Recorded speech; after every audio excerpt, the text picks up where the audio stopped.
Well, hello, God's good people. Hello, God's good people. Hello, how are y'all doing today? I pray that all is well and y'all are prospering in the Lord. Decided to do a live stream today. So this is all new for me. So thank you for tuning in. I pray that y'all are prospering in the Lord as usual. This topic is something that I've had on the books for a while to write about, but it has been delayed. So here I am speaking about God killed his believers. And I put it in a question like that because we want to identify believers. Not everyone that cries, Lord, Lord, we know will be saved. And not everybody who professes to know Jesus is truly a believer or a follower of him. So we're going to start with Numbers, the 16th chapter. Okay. And we have this situation where God's people, the children of Israel, are called by him, and they've been brought out of the land of Egypt, out of slavery, led by Moses. You also have Joshua and Caleb as well. So, anyways, you have Korah, the son of Izhar, uh, the son of Koah, the son of Levi, and then certain Reubenites, Dathan and Abiram, sons of Eliab, and On, son of Peleth. They became insolent and rose up against Moses. And with them were 250 Israelite men, well known community leaders who had been appointed members of the council. And here they are, they come as a group to oppose Moses and Aaron. And so they say to them, "You've gone too far. The whole community is holy, every one of them, and the Lord's with them. So why do you set yourselves above the Lord's assembly?" So you have Korah, the spokesperson for the group, and 250 elite leaders in the community that have been appointed council members, well known, to come up and rise up against Moses and Aaron. We've seen this spirit before when Satan decided to take a third of the angels and rise up against God and say he's going to take God's place. Well, we see how that went. Well, let's see how this ends because we know God is a God that does not change and that he is no respecter of person. So as soon as Moses hears this, well, he falls face down, right? And then he's crying out to God. Moses, being prophetic as he is and humble man as he is, he gets a word from the Lord right there in that moment. And he says to Korah and all the followers of Korah, "In the morning, the Lord will show who belongs to him and who's holy, and he'll have that person come near him. The man he chooses, he will cause to come near him. You, Korah, and all your followers, this is what you do. Take censers tomorrow, put burning coals and incense in them before the Lord. And the man that the Lord chooses will be the one who's holy." Moses responds back and says, "You Levites have gone too far." That was verse 7. Moses said to Korah, "Now listen, you Levites, isn't it enough that the God of Israel has separated you out to be Levites?" He says, "Y'all also want the priesthood too? Really?" We've heard this spirit before. We've seen it before when Jesus walked the earth and the King Herod said, "Who's going to come over here and take my kingdom? What you talking about?" He didn't understand with Jesus being uh, called the King of Israel, King of the Jews. He's like, "Wait, who? The what?" And then we also saw this same spirit rise up against Jesus through the Pharisees and Sadducees. They got so indignant that they, privately sought to put him to death and kill him and got the crowd to turn against him. Same spirit in the earth today. When people stand for God and God has placed someone in a position, then you will have the enemy opposing that role of that person. So Moses, after this, now he summons Dathan and Abiram, the sons of Eliab. But they said, "We ain't coming." He said, "Nah. Isn't it enough that you've brought us up out of a land flowing with milk and honey to kill us in the wilderness. And now you also want to lord it over us. You know what? You haven't even brought us into a land flowing with milk and honey or given us an inheritance of fields and vineyards. Do you want to treat these men like slaves? No, we ain't coming. We will not come. So Moses got real angry and said to the Lord, you know what, Lord? Don't accept their offering. I haven't taken so much as a donkey from them, nor have I wronged any of them. So God took his case to the Lord. And Moses said to Korah, you and all your followers are to appear before the Lord tomorrow, you and they and Aaron.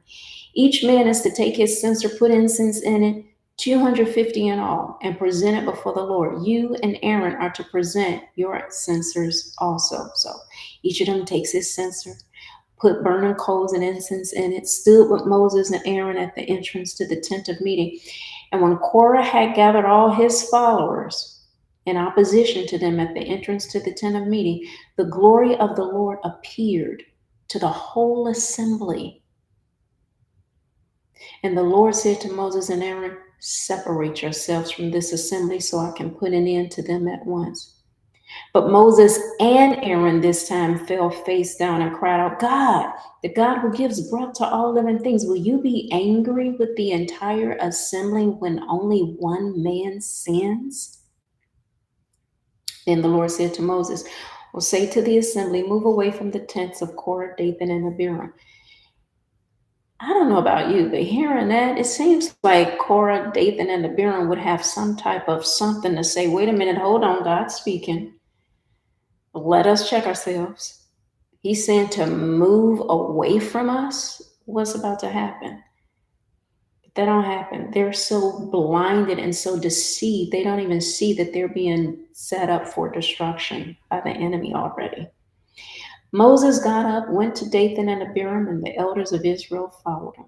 He warned the assembly, move back from the tents of these wicked men. Don't touch anything belonging to them, or you will be swept away because of all of their sins. Don't even touch anything belonging to them. So they moved away, verse 27, from the tents of Korah, Dathan, and Abiram. Dathan and Abiram had come out and were standing with their wives, children, and their little ones at the entrances to their tents. And Moses said, this is how you'll know that the Lord has sent me to do all these things and that it was not my idea. If these men die a natural death and suffer the fate of all mankind, then the Lord has not sent me. But if the Lord brings about something totally new and the earth opens its mouth and swallows them with everything that belongs to them, and they go down alive in the realm of the dead, then you'll know that these men have treated the Lord with contempt. As soon as he finished saying all this, the ground under them split apart. We call that an earthquake. And the earth opened its mouth, swallowed them and their households, and all those associated with Korah, together with their possessions. They went down alive into the realm of the dead with everything they owned. The earth closed over them, and they perished and were gone from the community. Wow. At their cries, all the Israelites around them fled, shouting, the earth is going to swallow us too. And fire came out from the Lord and consumed the 250 men who were offering the incense. The Lord said to Moses, tell Eleazar, son of Aaron the priest, to remove, listen to this, the censers from the charred remains and scatter the coals some distance away. They got burnt up, for the censers are holy. The censers of the men who sinned at the cost of their lives, the censers are holy. Hammer the censers into sheets to overlay the altar, for they were presented before the Lord and have become holy. Let them be a sign to the Israelites. So Eleazar the priest collected the bronze censers brought by those who had been burned to death, and he had them hammered out to overlay the altar, as the Lord directed him through Moses. This was to remind the Israelites that no one except a descendant of Aaron should come to burn incense before the Lord, or he would become like Korah and his followers. So we see that's why Jesus had to come, right? He's now the high priest, and his offering of his life was accepted by God for the sin of the whole world. So you don't have to be killed, you don't have to be judged. Stay obeying God. He said, those that love me keep my commandments. Do what he say. Let's not get wrapped up in compromise. Let's keep reading. Verse 41 says, the next day. So this happened the previous day, right? Korah and all his followers and everything got killed, swallowed up, burnt up, incenses, the censers, what is it? The censers are holy, right? The censers are holy that they were holding. That's holy, not them. The next day, the whole Israelite community grumbled against Moses and Aaron. What is this with this murmur and complaining, right? And then they say, you have killed the Lord's people. But when the assembly gathered in opposition to Moses and Aaron and turned toward the tent of meeting, suddenly the cloud covered it, and the glory of the Lord appeared. Look at how God's fighting for them. Moses and Aaron went to the front of the tent of meeting, and the Lord said to Moses, get away from this assembly so I can put an end to them at once. They fell face down. Then Moses said to Aaron, hurry, quick. Look at what God said to Moses. Get away from the assembly. What Moses does is say to Aaron, take your censer, put incense in it, along with burning coals from the altar, and hurry to the assembly to make atonement for them. Wrath has come out from the Lord. From who? From the Lord.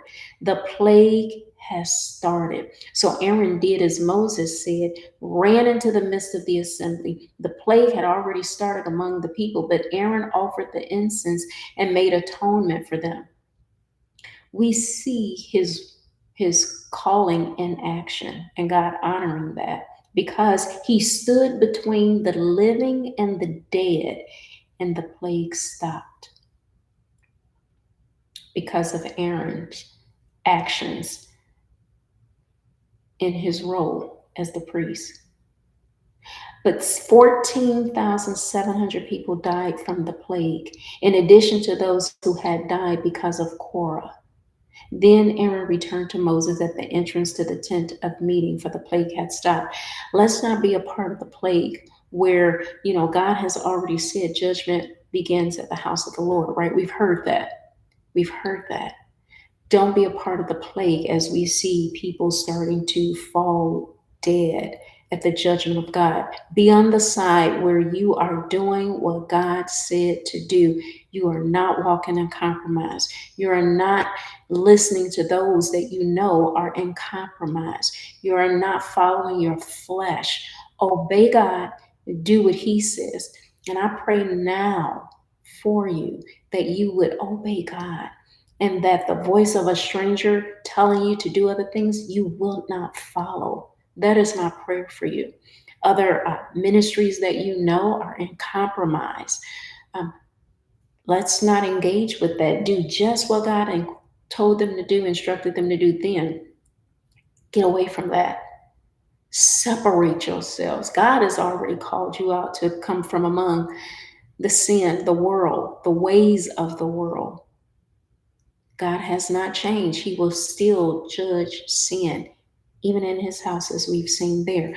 I'm going to continue with some other things, but I'm going to stop there for today. And maybe I'll come back tomorrow and continue some more stories that builds on God killed his believers and whom are really believers. All right. I hope this helped y'all, bless you. I do pray that you obey God with all your heart, with all your mind, with all your soul, with all your members, that you would yield them to him and present them to him as a living sacrifice, holy, acceptable unto God, which is your reasonable service. All right. Be blessed. Thanks for joining. Bye.